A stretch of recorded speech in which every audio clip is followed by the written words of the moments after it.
Today we're going to be talking about how to connect barcode readers to an AGP or an LT3000 series HMI. Overall, we can connect a number of different barcode reader scanner devices to the AGP or LT3000 using the GP Pro-EX software to configure it.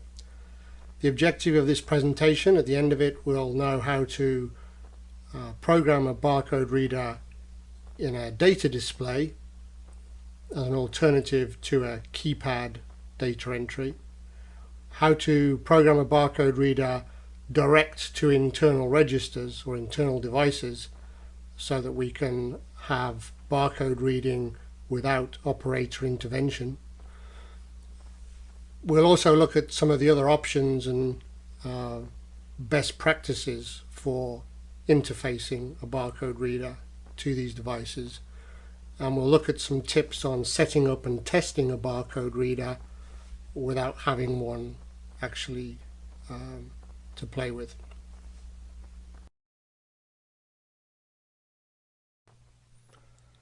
Okay, let's take a look at the physical connection of the barcode readers to the AGP and LTs. You can connect up to 2 barcode readers to an AGP or an LT depending on the model used. You can use serial devices on COM1 and COM2 if available, and you can use certain USB devices on the USB port, which is always available on every LT or AGP. We also have a USB to serial interface as an add-on option, which allows you to use a serial barcode reader with, for example, an LT3000, which doesn't have a serial port. If you're using a USB card reader or barcode reader, then you can only use one on any unit. There's nothing in the software that will let you distinguish multiple units, even if you physically can connect them. The other thing about USB devices is that they are not plug and play. We provide a built-in driver to the firmware, and it's not possible to add on or install any other drivers.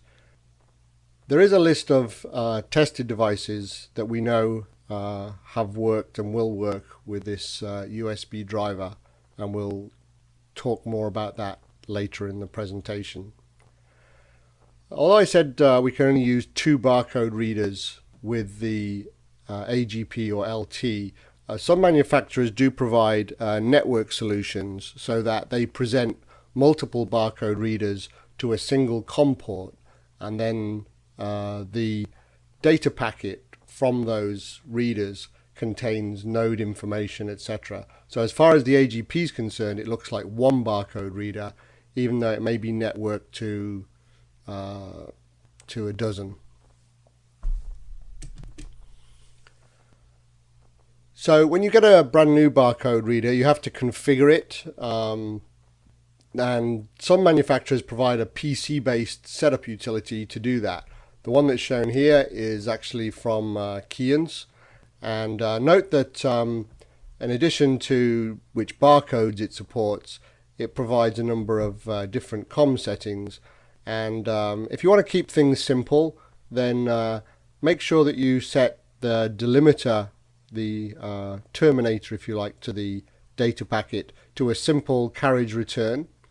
Don't include any header information like STX or anything else, and don't enable any handshaking, and that'll usually be your simplest setup. We can support customized data packets using transfer to internal memory, but if you want to keep it simple, then keep it like this. Other manufacturers, instead of providing a PC-based utility, will provide a programming chart with a series of printed barcodes. So this is kind of fun because the barcode readers actually set themselves up by scanning these codes out of the charts. And we also have applications where customers have taken these barcodes, turn them into JPEGs, and then place them on an AGP screen. And that allows you to actually set up a new barcode reader out of the box by going to a configuration page on the AGP and then scanning the appropriate codes. If you're going to do that, make sure that the JPEG import, the rendering is set to fine as opposed to coarse, but we have had some good success with that.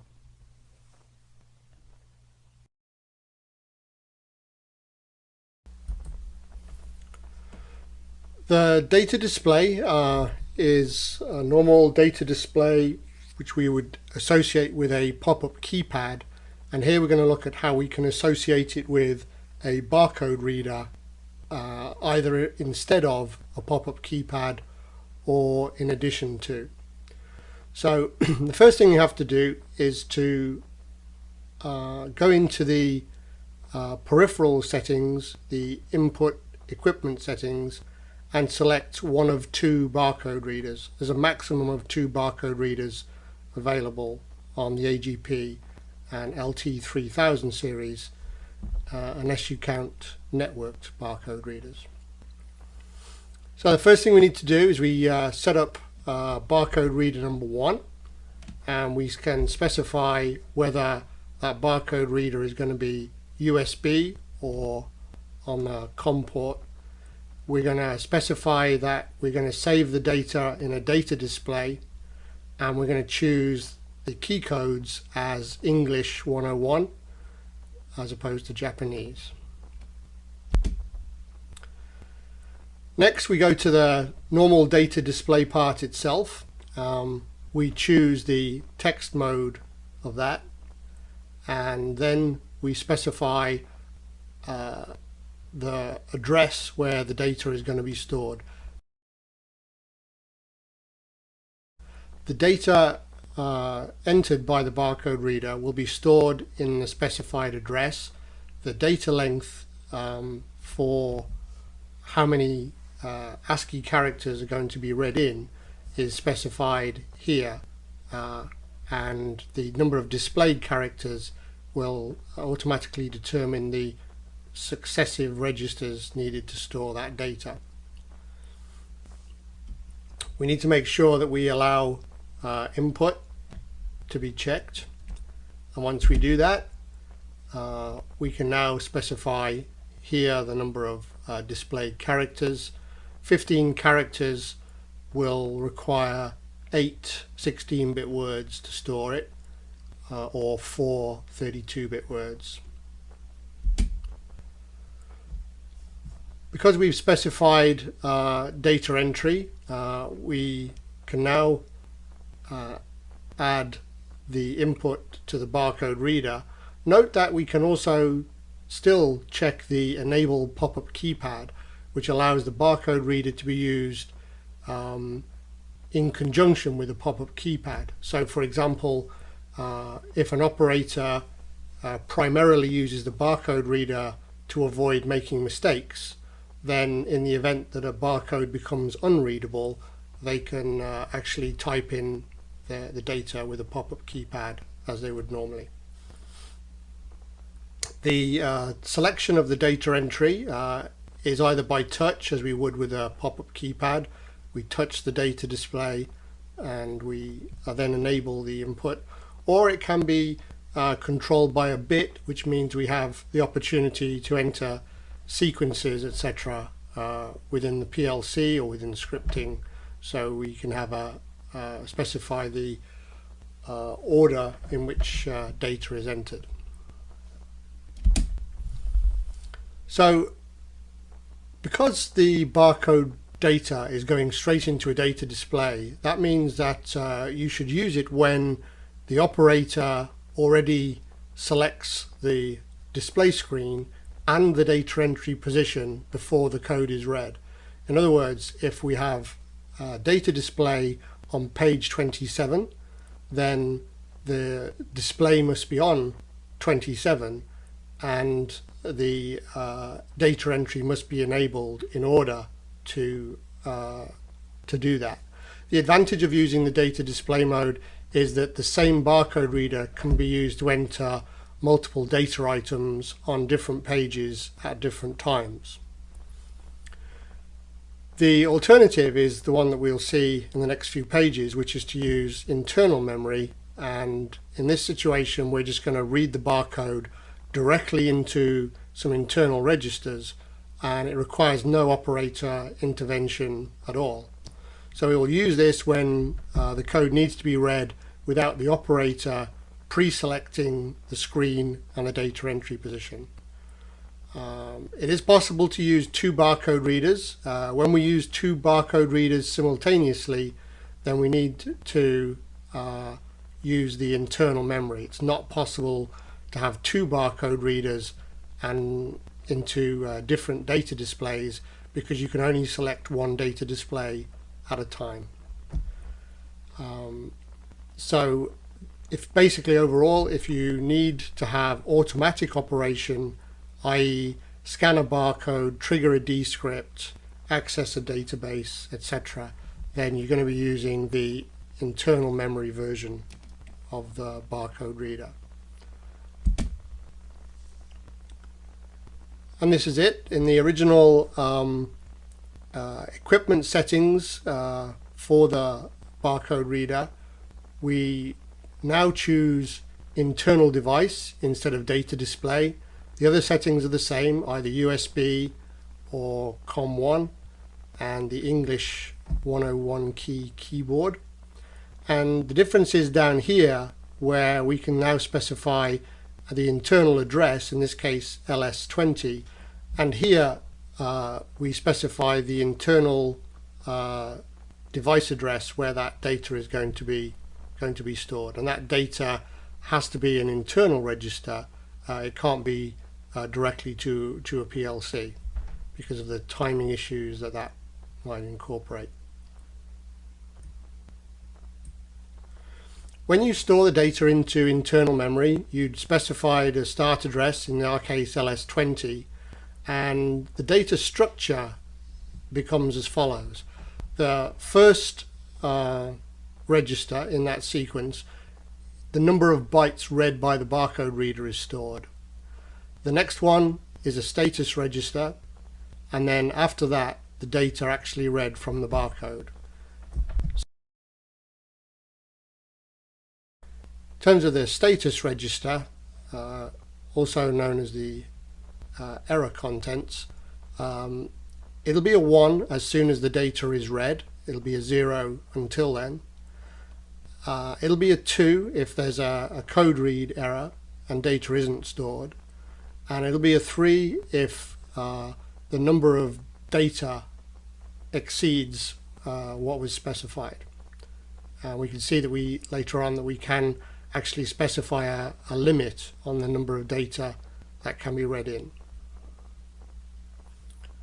Bear this one in mind, it catches people out, that we said store the data to LS20, which would be this register here, means that the first displayable data is now going to be at LS22.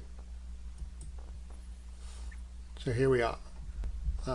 We now go to a data display to display it. This isn't necessary. You can read barcodes into internal memory and not ever display them, but if you want to, and you normally do, then you can use a normal text display as before. However, this time we're not allowing input because the data is going to go in directly from the barcode reader into internal memory, and then here you'll see that we to display it, we display LS22 through 29. Okay.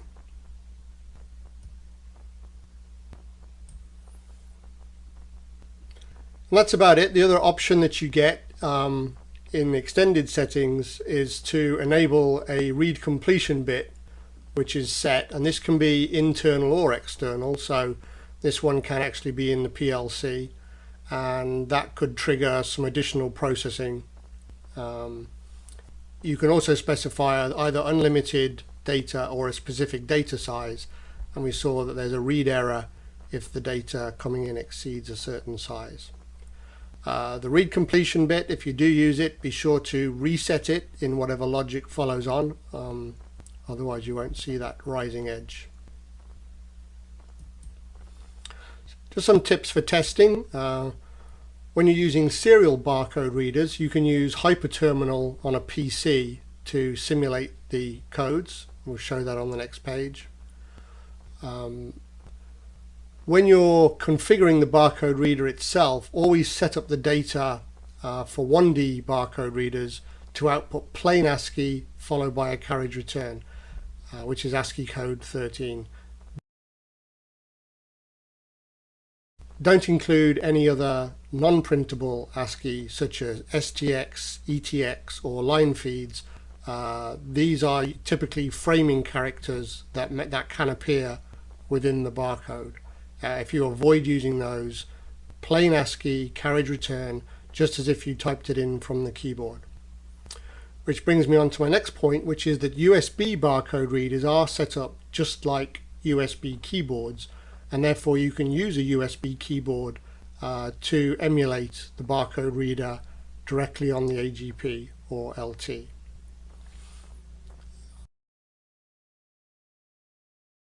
Finally, although we call them barcode reader interfaces, there are many other devices such as magnetic card readers and RFID readers that can produce compatible USB or serial output. And the clue is right there. If we can type something in Hyperterminal into a serial port in plain ASCII followed by a carriage return, if a USB card barcode reader acts like a USB keyboard, then all we need to see out of these mag card readers or RFID readers is the ability to produce plain ASCII followed by a carriage return. And in the case of the USB devices, the USB devices usually have a mode which they call keyboard wedge, and that keyboard wedge is the compatible USB keyboard mode that can really expand the number of connectable devices.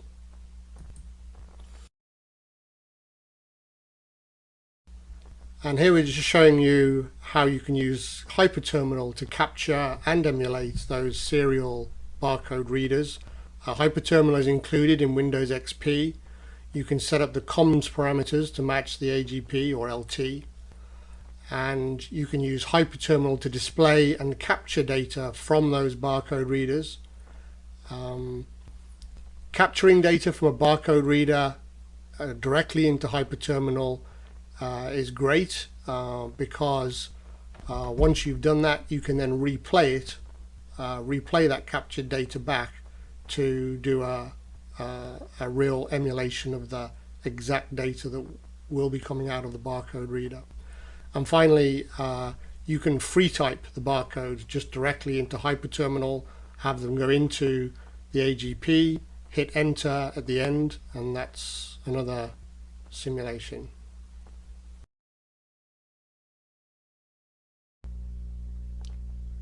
So that's a quick introduction into things you can do with interfacing barcode readers into our AGP and LT series.